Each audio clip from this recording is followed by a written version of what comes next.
that God has been speaking to me about specifically for tonight. Now, we have never done Facebook Live for Back to Jerusalem before. Tonight is going to be our very first time actually doing that. So we have people from around the world that follow Back to Jerusalem that will be tuning into this service tonight. Because I feel that this message that God has given me for this evening is something that I want to share with others as well. It's something that I've learned from this church, specifically from members of this church. I don't know how much you know about Back to Jerusalem. I won't be sharing that much about it. Usually, whenever I come here, I share about the Chinese vision and what China has a vision for the 1040 window, the area between China and Jerusalem. I usually go into detail about the projects that we're doing. Tonight, I'm going to do something a little bit different. Because as I look at this church and the members that you guys have graciously sent out to serve on the field together with the Chinese, I've learned something. When it comes to missions, there is something special about it, but I think it's important for us to know that we don't really get anything extra in our salvation from missions.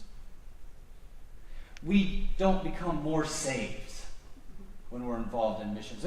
It's not possible for us to be more sanctified by doing missions. If you are involved in missions, either supporting or sending or going, you don't become more saved. But I do have to question your salvation if you are not in some way involved. Because if our Savior felt that it was important to reach those that are lost, and we claim to have the Savior living in us, and every day crucifying more and more of the flesh and receiving more and more of Him, then the more that we receive of Him, the more we are likely to carry out the same things that were in His character. Yeah. So His character is in us. So if He has a heart, a burden for the lost, I think we too have a burden for the lost. But when we look at missions, I have to ask a very real question for you guys tonight. Are we winning? I shouldn't say winning. Winning is the wrong term. Christ is victorious. But are we as a body making progress? Are we as a Christian body making progress on the mission field? Now, usually my job is to tell you we are. Usually my job is to motivate you and share and tell good stories. And that's what I really want to do tonight. Yeah. But as I was driving, I felt that God was sharing with me for the last couple days, I want you to share this message. And I said, but that's not a cool message. I want to share something fun. I want to share something cool. I want to be the cool guy for just one night, God. Just give it to me. But the message might be a mixed bag of results on how you receive it. Because as we look at whether we're making advancements or not for the kingdom, let me just read a couple things for you. Give you a couple statistics from the mission field tonight. According to a recent Pew Research study, the fastest growing religion in the world today is not Christianity. It's Islam. And by the year 2050, Islam will be the world's largest religion, if we continue to see the current trends that we have. There are currently 3.6 billion people in the world today that are unreached. And when we say unreached, we're not talking about saved and unsaved. There's a difference that you must recognize between unreached and reached. And when we say unreached, we mean that from the time that they're born to the time that they die, they never even one time get to hear the good news of Jesus Christ. So we have 3.6 billion people, and 9/10 of them, 9 out of every 10 people that are unreached in the world today are born between the areas of China and Jerusalem. And I've shared this statistic with you before. We have in that region 2/3 of the world's population. So when we're talking about unreached people groups in this region, we're talking about the majority of the world's population. 2,000 years ago is when we received the Great Commission. Are we making progress if most of the world has yet to hear the good news of Jesus Christ? Wow. I have to say that when I read about the expeditions of Paul, when I go through the book of Acts, and I read his writings in Ephesians and Romans, I can't help but to see him covering so much territory, going over so many different cultures and lands, preaching in a time when it wasn't as easy as it is today. Today, I have it a lot easier than Paul did. I travel with credit cards. I stay at Holiday Inns. I get points for going to different hotels and flying on different airplanes. Yeah. I can leave Hong Kong and arrive in China 2 hours before I left. Let that sink in for a moment. I can communicate with people instantaneously. And yet, I feel that our generation is covering less geographical territory than Paul. It's embarrassing. But maybe in order to complete the Great Commission, we just need more people. Maybe that is one of the challenges. Do we need more people? Let me read this. Which country in the world do you think sends out the most missionaries per capita? Just think about it. You don't have to say it. Which country in the world sends out the most missionaries per capita? Most people might think America. I do. That's where I come from. The country in the world that sends out more missionaries per capita is not even a real country. It's Palestine. Number 1. Number 2, Ireland. Number 3, Malta. I didn't even know this was a country. Samoa, South Korea. These are the top 5 nations sending out missionaries in the world today. America, number 9. What country, if you think about where missionaries go to take the gospel to people that have yet to hear, what country do you think that they go to? What's the number 1 destination of missionaries when they are sent out from their home countries to reach the lost? The number 1 destination for missionaries is America. Jeez. The top 9 nations out of the top 10 where missionaries go as their destination to share the good news of Jesus Christ, 9 of them are Christian nations. We're basically just trading missionaries for other missionaries. Missionaries are going from one Christian nation to another Christian nation. There are currently 4.19 million full-time workers that are working as Christian workers in the world today. So 4.19 million full-time Christian workers, 95% of them are working in the Christian world. We already have the resources to complete the Great Commission. And in fact, if we look at it, if we were able to just take churches and divide them up for every unreached people group in the world today, we would have 900 churches for every single unreached people group. There are 78,000 evangelical Christians. 78,000 evangelical Christians for every unreached people group in the world today. So we as a church, we have the resources. So at least the manpower, that's not the problem. Maybe it's finances. I mean, usually when I come here, I share about the financial needs that we have on the mission field, right? Maybe that's the reason why we're not making advancements in the unreached world today. If we take all of the funding that is given for missions, not to the church, to missions, we see that America alone gave $45 billion to missions 2 years ago. 96.8% 96.8% did not leave the church. 2.9% was for home missions outreaches. 0.3% goes to the unreached. Less than a full percent, 0.3%. 10 times the amount. If you think about 0.3%, you might want to think, okay, how much is that for the mission field? Well, let me put it into perspective for you. According to 2017, Americans spent $350 million. That's about 10 times more than spent on missions. Spent $350 million on Halloween costumes for their dogs. So how much do we actually need to be able to put into missions? The church currently has 3,000 times the amount of funding needed to complete the Great Commission tomorrow, and 9,000 times the manpower needed to complete the Great Commission.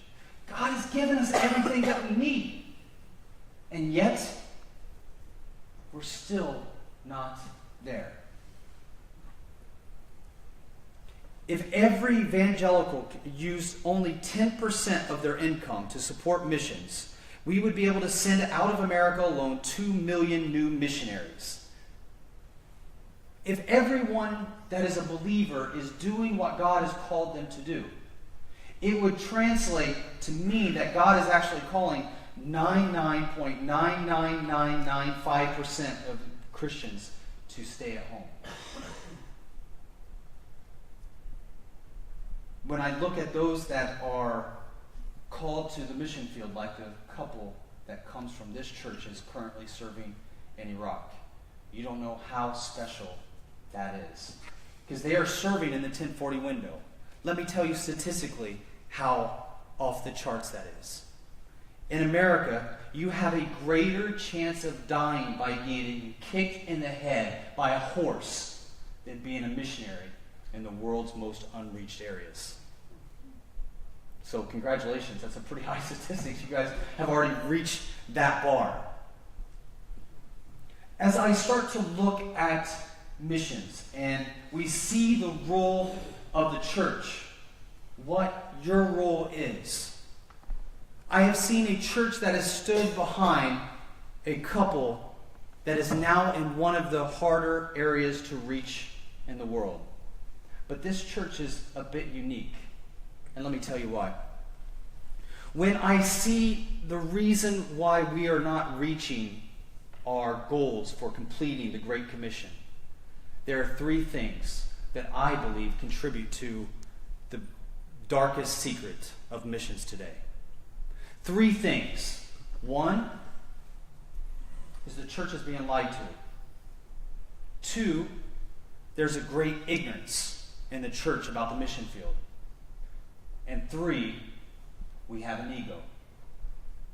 Now, the second one that I mentioned, ignorance, that's kind of covered a little bit just by showing statistics from the area between China and Jerusalem. But let me just cover one when it comes to you not receiving the full story of missions in the world today, because I have been traveling for the last 20 years. Usually I travel more than 300 days a year. I'm only home for maybe 2 or 3 days a month, except in the summers and during Christmas time. So I'm on the road a lot, and I spend a lot of times in different churches, small churches, big churches, a lot of conferences. I spend a lot of time with different speakers and different mission organizations. And one of the things that I have come to realize that I would not like to admit to you if it wasn't under a burden that I think I have to, is that many of us in the mission field, we don't share the whole truth. We don't tell you everything that is happening in the world that we are actually a part of. Now, I don't know how many of you have ever read my books, but if you look at my bio, it's pretty impressive. If you haven't read the bio, please go and get a book and read about me in the back of the book. It looks pretty good. I'm pretty proud of it. When I see the introductions, whenever I'm the main speaker, the bio they usually write about me, I get goosebumps. I'm like, yeah, that's me. But then, I have to tell you that bio doesn't tell you everything about me. It doesn't tell you about the many failures that I have. It doesn't tell you that I personally come from a broken home, where my dad died when I was about a year old. It doesn't tell you that my mother divorced and remarried about 4 times. It doesn't tell you that I grew up around drugs and I was arrested and put on probation. It doesn't tell you that I get into a fight almost every time I go to Uganda and go through their what I consider a stupid security system and always get in trouble because I argue with somebody. It doesn't tell you that I've made so many stupid, boneheaded decisions that have lost the ministry lots of money. There are things that I've done in ministry that I would not say out loud if you put me in a room by myself with the lights off. That you're not going to find in my Bible. And I'm not going to tell you the things that I've done tonight because we're just getting to know each other. You're listening to me. I'm trying to get to know you. I'm making eye contact with some of you. This is kind of like dating. And you never reveal who you really are on your first date. I don't know if you've ever seen the Chris Rock stand-up, but he usually says that, on a first date, you never actually date the person. You date the representative. The good one. The good representative. That's their ambassador kind of shows up at dinner. And you get the good conversations. You get the nice, kind person. You get the best eyelashes and hair extensions. And then when you get married, you're like, who in the world was that? That wasn't the same person I married. That's kind of like us tonight. I'm only going to tell you the good stuff. I'm going to open up the car door for you and speak pretty nothings into your ear. What we often do as mission organizations and missionaries is we paint a facade. We tell you about revivals. We tell you about miracles on the field. We create these huge stories around personal experiences. There are times where I've actually sat in services with friends of mine that have been speakers, and I've heard them tell a story where I've been almost moved to tears and think, that's amazing, holy cow. Wait a minute. I was there. That didn't happen that way. Or not exactly that way. That person used quite the liberty to retell the story. And oftentimes we share about these amazing numbers of people that are coming to Christ on a regular basis. But if even a part of that was true, I can stand here and tell you that Africa would have been saved 1,000 times over. And it's not. Why? Because we're not telling the real story. And there's a big danger in that. We're not telling the real story, and you're not getting the full picture. Now, I know that sometimes being a little bit pessimistic can seem to be unscriptural. It can seem to be ungodly. It can seem that you are betraying your faith in the Holy Spirit. But one of the things that I love about the Bible, one of the things that I draw near more than anything else about the Bible is because I see a truthfulness, a raw honesty that tells you these saints that we hold up, that we admire, that sat down and put pen to paper in order to give us the scripture that we have, those saints, the things that they've done wrong is not hidden from us in the Bible. The Bible is the only religious writing that goes to great extents to be able to tell you of the failures of those that we admire and walk after. The Bible doesn't try to hide the failures of David and Solomon, Peter, or Paul. It tells you the real truth of what's happening. And as a result, I kind of feel like I can identify with that. I've been there. I failed too. And I see that there is grace in our weakness. But sometimes when we're dating, when we are only introducing work, there's this pressure to build up. There's this pressure to sell. There's this pressure to tell a little bit more than what might actually be happening. And the problem is, you may not be getting the right picture in order to pray effectively for those that are serving. I was sitting together with Pastor Dick and a couple of the people from the church this afternoon just before service, and I was sharing with them about a guy in Iraq during the Iraqi War of 2003. When America went in, there was a guy. You can look him up on YouTube. You'll have a blast watching him. His name is Comical Ali. If you go onto YouTube and you type in Comical Ali, you'll see this spokesman for Saddam Hussein. Most of us have forgotten about him, but I have, because I had a good time watching him. He was saying the most ridiculous things when Iraq was actually losing the war. And there's one clip that is my favorite. He's standing outside by the international airport in Baghdad. There are American tanks driving behind him. And he's standing in front of the news crews and telling them, we are beating the Americans. We're beating them to the left and the right and to the front. They're running everywhere we come in contact with them. They've seen the great power of the Iraqi army. They've just taken over the Baghdad airport. In many ways, we're kind of like Comical Ali, coming and sharing stories where we are seeing great defeat on the mission field. But we're sharing in ways that we might contribute to be faithful, in ways that we might contribute to be spiritual. And why do we do this? Why do we share these stories that may not necessarily be true? I think one reason is because of ego. I think that we feel that we are winning. Not just the missionaries, but also those in the West, those in the churches. Here's the thing. If you are comfortable in church, and a missionary comes and just the way you've been living your life, and the missionary tells you exactly how you've been living your life, the amount of support that you've been giving has been enough for them to have amazing victories. Are you compelled to change? If you feel like you are such a victorious Christian just by doing what you're doing now and not having to confront the failures and the challenges on the mission field, do you feel in any way compelled to change your lifestyle? I think we like that. You know, one of the things that we see if we go to Vegas is that the house always wins. And you know how the house usually wins? By convincing you that you can win and that you are winning. By doing exactly what you're doing until you end up walking away with nothing. In an egocentric church, self-sacrifice is not one of the major tenets.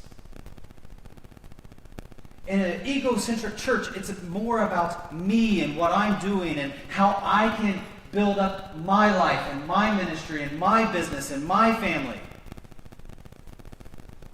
The focus comes on me. One of the things I love about working with the Amish, we've been working together with the Amish for many years now, and I asked them, if in your society, as you go to church, what is one of the major things that you guys follow that keep you together strongly as a community? And they told me joy of the Lord. It's an acronym. Jesus first, others second, yourself last.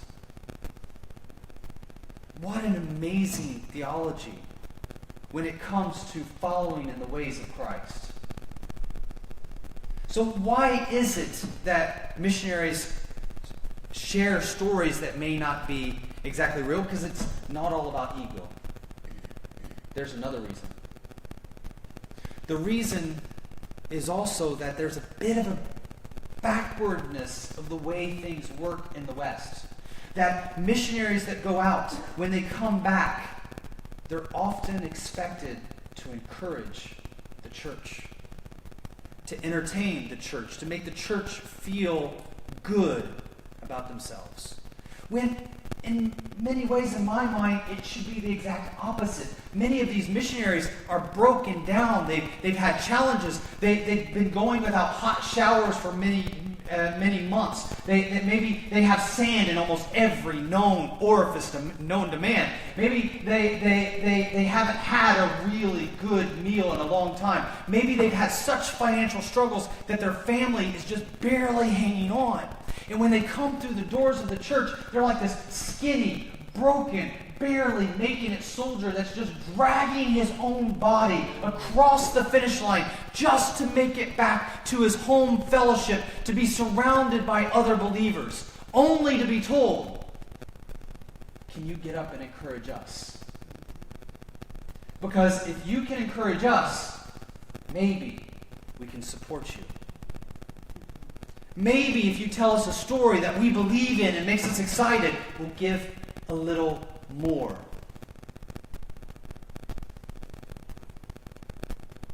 When Paige and Caleb went to Iraq, we arrived in September of last year. They came from this church. I was very excited about them going into Iraq. Soon after I left, there was a referendum where the Kurds in northern Iraq voted to have independence and to separate from the nation of Iraq, and the Iraqis were not having it. So the Iraqis moved in their military and closed down the only airport that was accessible for the family that was sent by this church. I was in regular contact with them on the phone, talking with them almost on a daily basis. And my recommendation to them was, leave. They just closed down the only airport that you have in your area. The Turkish military is moving up to the border. That's your only route to leave out. We're down to one way of leaving. And Turkey is expected to close down the border, and that might not even be a way that you can leave out. At the time, there was a little bit of a panic with other missionaries that were serving in the area. They had started to leave. And if you've ever been in a situation where that kind of panic starts to grow, if you wait too long and you become the end of the line, it may be that you never really get out because everybody else will squeeze in such a small time that all the other options will be unavailable because all the available seats are now full. So I told them, I would recommend that you leave now. You have a small child. You just got there. We just had a place open up in Dubai where you can have a nice, comfortable place to kind of wait it out, to see how things go. It's just a small flight, a short flight down in Dubai. You can stay there. We can actually use you there. We have many activities and ministry opportunities for you to be involved in. You should leave. And I remember the next day, they told me, they said, okay, Eugene, we would like 24 hours to pray about this. Give us the evening.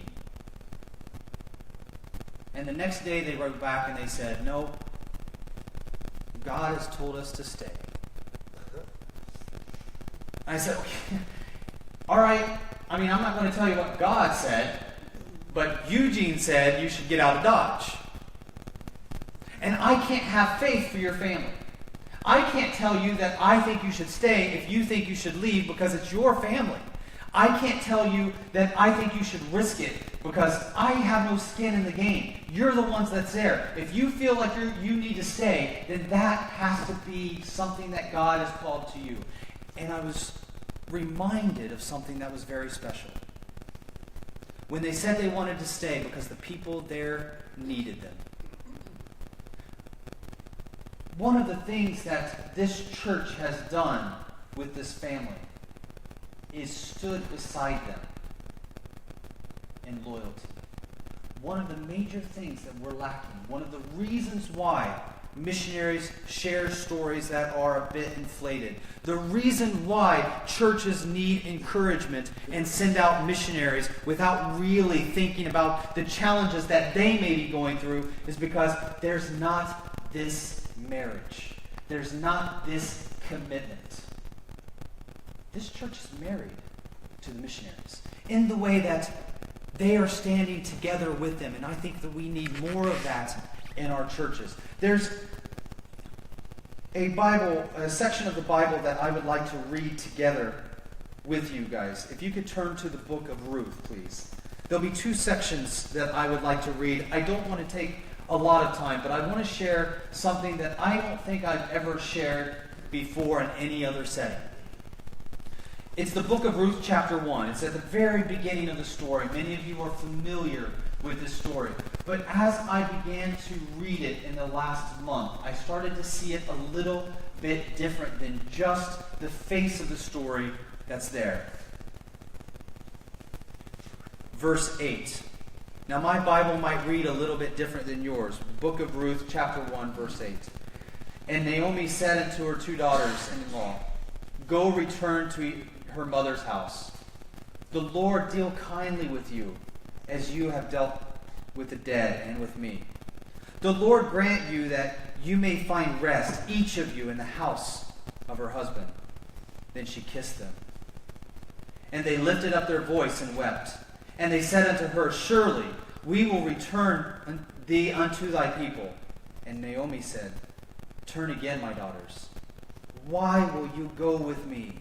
Are there yet any more sons in my womb that they may be your husbands? Turn again, my daughters, and go your way. For I am too old to have a husband. If I should say I have hope, if I should say and a husband also tonight should also bear sons, would ye tarry them till they were grown? Would ye stay for them husbands? Nay, my daughters. For it grieveth me much for your sakes that the hand of the Lord is gone out against me. And they lifted up their voice and wept again. And Orpah kissed her mother-in-law, but Ruth clave unto her. Repeat together with me. Orpah kissed her mother-in-law. Orpah kissed her mother-in-law. But Ruth clave unto her. But Ruth clave unto her. And she said, Behold, thy sister-in-law gone back unto her people and unto her gods. Return thou thy sister-in-law. And Ruth said, Entreat me not to leave thee, or to return from following after thee. For whither thou goest, I will go, and where thou lodgest, I will lodge. Thy people shall be my people, and thy God my God. Where thou diest will I die, and where I will be buried, the Lord do so to me, and more also, if aught but death part thee and me. When I heard the words of Caleb and Paige, I saw somebody who was not going to leave the people that they had been called to be with. I saw somebody who was not ready to kiss Naomi goodbye. I saw somebody that said, when you see Naomi standing there, she's sharing, she's like, I have nothing to offer you. I'm worse than not offering you anything. I will be a burden unto you.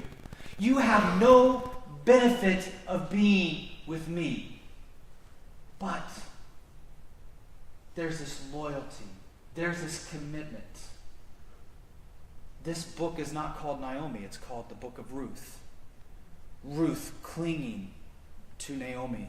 And when the people saw, not listened to her words, not saw her beauty, not saw her hard work, when Boaz saw her, they recognized her loyalty.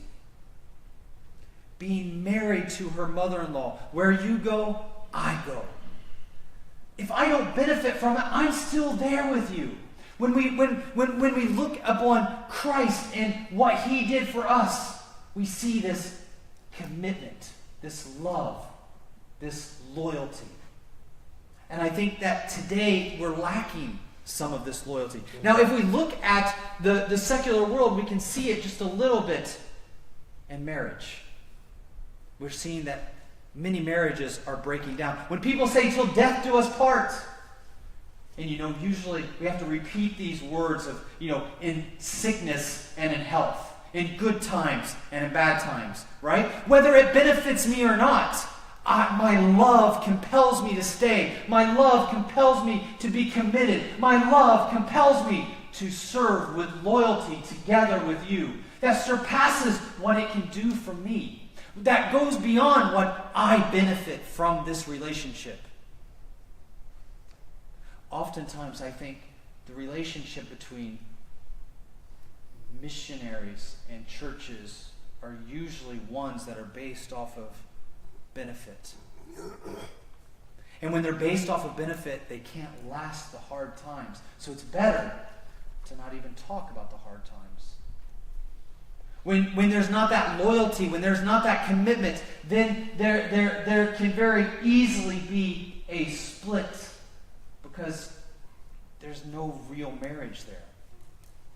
Many of you might have heard of other Chinese speakers and have also heard of Brother Yun.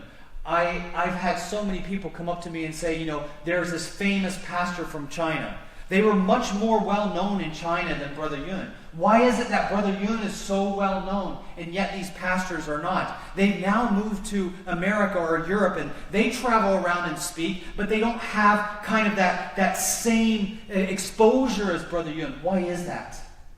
Well, I can't speak for all of them, but I've met many of them. And I can tell you that many of these Chinese brothers, when they come out, they may be well-known in China. But they don't have a group of men that are willing to marry together with them, to stand with them in brotherhood, to stand with them against good times and bad. When we first started working together with Brother Yun, it was not in the West, it was in China. When he came out of China, there were a lot of attacks. When his book first came out in 2003, the attacks were fast and furious. I was working together with him, and I remember an amazing group of men that I will never forget for as long as I live, that came around him. And they told him, don't answer the attacks. We will fight for you. We will answer your attackers. You don't have to defend yourself. We will fight for you. And they married him. And even though he was kind of toxic to be around during the most intense times of persecution in the West, it was almost like if you were associated with him, the kind of filth and vile that he was accused of would kind of flow over to you. So it would be in our own interest to kind of step aside a little bit, to create distance between he and us. But these men really showed me what it was like to be committed. Not to kick a brother when he's down, but to stand with him when he's being attacked. Other Chinese brothers, I saw that their relationship lasted for about an evening service. They walked into churches and then they spoke, and there was excitement, there was joy, there was celebration. It felt victorious. But when those Chinese left that service, that was it. Great to hear you. It's great to hear your testimony. Thanks. Our church was motivated. We have some offerings for you. But that's the extent of our relationship. When I see some of the Chinese that I'm serving together with today, I see this level of sacrifice and marriage and commitment to each other that is forged in the fires of persecution. And I'm encouraged by it. And I think that we in the West can learn to commit ourselves in the same way. In the same way that those that are living in persecution, even when it seems to be against our own interest. And I get it, right? I get that serving with Christ is a victorious venture. I understand that if we are with God, we are on the winning team, but it doesn't always feel that way. There's only one verse. Only one verse. I have two young boys. One of them is not that young, I guess. He's 18 going into college this year. The other one is 14. So we have a 14-year-old and an 18-year-old. And I've told them, ever since that they've been able to read and write, there's only one verse that I've asked them to write down and put into their closet so that every morning when they get dressed and they open it up, they will see that verse. I've never asked them to memorize John 3:16. I've never asked them to memorize Psalms 93. I've never asked them to memorize any other Bible scripture except for one, Romans 8:28. All things work together for the good of those who love the Lord. And all things, that in the end, all things work together for good. So if it's not good, it's not the end. But it's the in-between. It's the hallways from door to door. It's the corridor that we sometimes find ourselves in, that we are in battle. And Romans 8:28 seems so distant. That's when we need our brothers and sisters to encourage us. So, the one thing that I would like to share with you guys tonight is that when your missionaries come back here, when you send people out and they come back to visit, I beg of you, just love them, stand beside them, be loyal to them, and allow them the latitude to be honest with you. Let them share the challenges, the hardships, the uncertainties. Because I know without a shadow of a doubt that the missionaries that you sent here, they made the decision to stay when things were not good. And I know, because I've been in their shoes, that they began to second guess their own decision. Did we make the right decision? Is this the right thing? You might know that, okay, Romans 8:28 will all work out for good. But when you're in the middle of it, you have to ask yourself, did I hear God? Did I miss God? Was this my head talking? Did I eat too much chili before I went to sleep? What did I hear and what did I miss? Did I make the right decision? Because the safety of my family is on the line. Love them. Be married to them. Let them know that we stand beside you. Not that you accept things when they do wrong. Not to overlook bad behavior or misuse of funding. Not to endorse things that are not biblical. But to be committed during good times and bad. Accepting the things that are not perfect. Knowing that those things are also in your life. And letting them know that shoulder to shoulder, we are here with you. Amen. We love you. Amen. We pray for you. We will support you in any way that we can, and we have a vision for where you are serving. That's the most important thing. If you have a vision for where they're serving, then you need to know exactly what's happening. If you are supporting them because they're sharing these amazing, victorious stories, then you're not supporting them for the right reason. Because I can tell you the places where God is needed most are the areas that produce the smallest results. If you are results driven, you will not go to the areas where you are needed most. I love being in China. The reason why is because we have amazing results. I get to tell people the millions of people that are coming to Christ every year. I get to talk about the amazing miracles and the stories. But I'm coming in on the back end of it. Somebody else sowed those seeds. I'm a part of the harvest. But someone else went there and did the hard work, the labor, the kind of plowing that did not show the results, the kind of clay breaking that had to take place that breaks your back from day to day, planting those seeds before the water of the rain comes down, not seeing the growth of the plants. I came in when the harvest was ripe, and I get to tell you the amazing things that those people did, but they had to suffer through times of zero results. They had to serve year after year with meager amount of support. They had to go to a place that didn't have McDonald's. Now I have a McDonald's like on every stinking corner, and I love it. They have a KFC like everywhere I go in China, and I'm so excited about it. I get to stay in a Holiday Inn, fly in a plane, take a taxi. I get to do all the stuff that these guys never got to do. I benefit from what they sacrificed, and they were able to do it because there was marriage and commitment. There was a marriage between the missionary and the people that they served. And there was a marriage and a commitment between the senders that sent out those that went and served in China.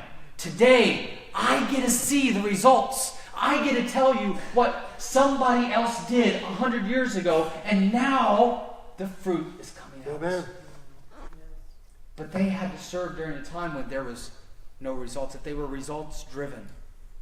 If they needed to see something to make them excited outside of vision, they would have never stayed. They would have gone.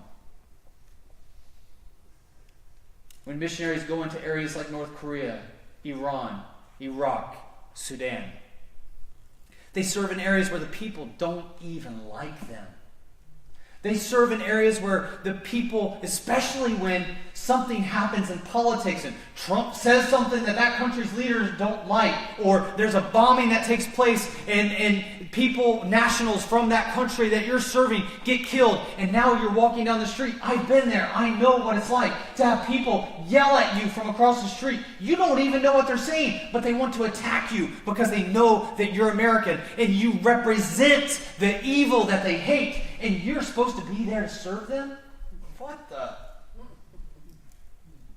I I can remember a time when I was living in a place called Kunming, just on the other side of the Vietnamese border in China. And my wife and I, we decided that we needed to have a motorcycle. And so there's this famous road in Kunming at the time where you could go and buy secondhand motorcycles. And our boys were quite young, so I had one in a backpack and the other one was holding my hand. And we went down this road and I began to try to negotiate to get us a motorcycle. But I was American, I was foreigner, they knew it, I couldn't speak very good Chinese, they were taking advantage and they laughed and I looked like the stupid one. And so I'm trying to get a good deal on a secondhand motorcycle, and they're listing me prices that are more expensive than a brand new one. The sun comes out. I don't like heat the way it is, so the hotter it gets, the madder I get, and the madder I get, the more irritated I become. With my boys, I'm a bit rough with them. I'm quick with them. I'm quick to answer. My wife is there. She's trying to calm me down. We decide that the best thing for me to do is just leave. So I get into a taxi and I tell the taxi where I want to go. I tell the taxi the route to take, because as noon is coming, I know that there's going to be a traffic jam down certain roads. I tell the taxi driver specifically, do not take this road. That taxi driver takes that road. We get stuck in traffic. I'm even more upset. I'm yelling. Finally, I get out of the car. I slam the door. I grab my boys. I'm walking down the sidewalk. I'm on the sidewalk. And I got a car driving towards me on the sidewalk, honking at me, telling me to get out of the way. I'm even more upset, so then I start banging on the hood of the car. Open up the door, reach inside, start yelling and pointing at the guy that's driving the car. My wife's completely embarrassed. She takes both of our kids, gets into another taxi, goes home without me. She's got my wallet. I have no way to get home. I have no money. I have to walk home. It's a long walk. I get home and my wife's packing our bags. I said, what are you doing? She said, we're packing up and leaving. Because the people of this country, the people that we're engaging, they don't know Christ. They're not supposed to treat you well. And if you don't understand that, if you have not come to reach them, they haven't yet had Christ. If they were good and nice, then why would they even need the gospel? They don't have it. That's why they are acting the way they are. And if you don't get that, we don't belong here. I hate it when my wife is right. I had asked for forgiveness because we were married to these people. We were committed to them. No matter how they treated us, though he slay me, yet will I trust in him. Even if I perceive that the very God that I serve is not bringing me justice, even if the God that I serve I feel is not being fair with me, though he slay me, yet I will trust in him. I love it. Shadrach, Meshach, and Abednego. Going to be fired up, barbecued. All they have to do is very, very simple. It's so simple. Deny God. Bow before Nebuchadnezzar. Where's your God now? And I love what they say. Our God has the power to deliver us. But if he does not, we will not bow before you. That's a level of loyalty that surpasses understanding. That surpasses what's in my best interest. There's a story that I would like to end with tonight. It comes from one of the books that we have available here. Many of you might have already seen it. If you haven't, I would encourage you to get it on your way out. This is the only book that I know of that is about the underground house church inside of North Korea. This is a story that I heard while I was together working with Christians inside of North Korea. There was a house that was being bulldozed down when a construction crew comes in to make a new road in this area of North Korea. If there's someone who could just lead worship a little bit and maybe play the guitar or the piano or the keyboard or anything. As I was with these saints, they began to share with me this story.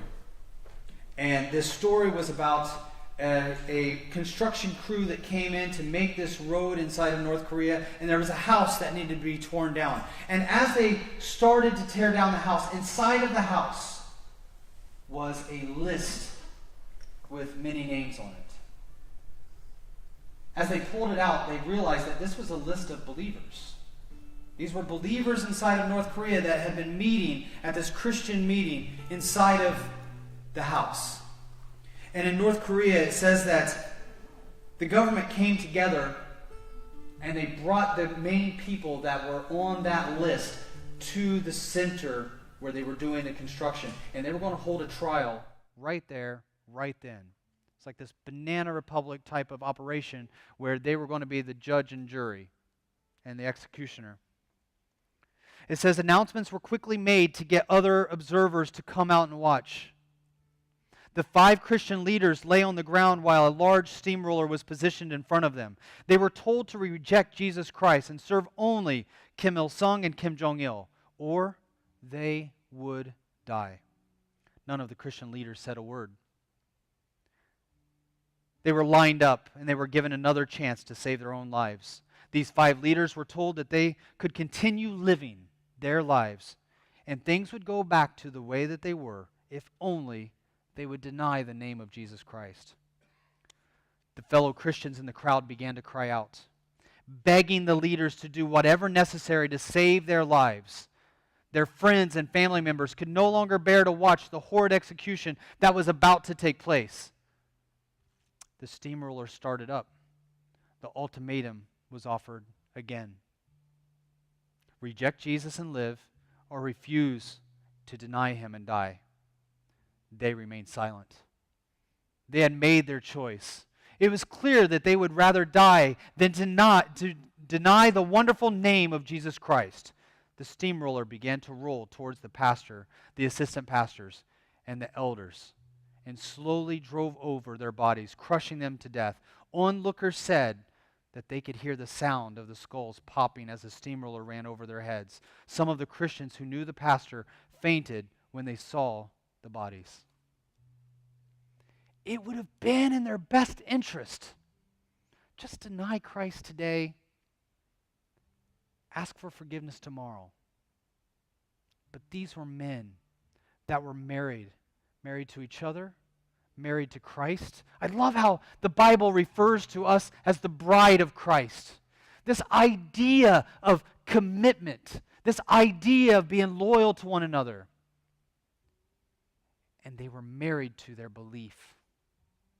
So many of us are no longer married to our principles, no longer married and loyal to one another. So when your missionaries come back home, when your missionaries come for a visit, I would ask that you shower them with love and support and let them know we are married to you.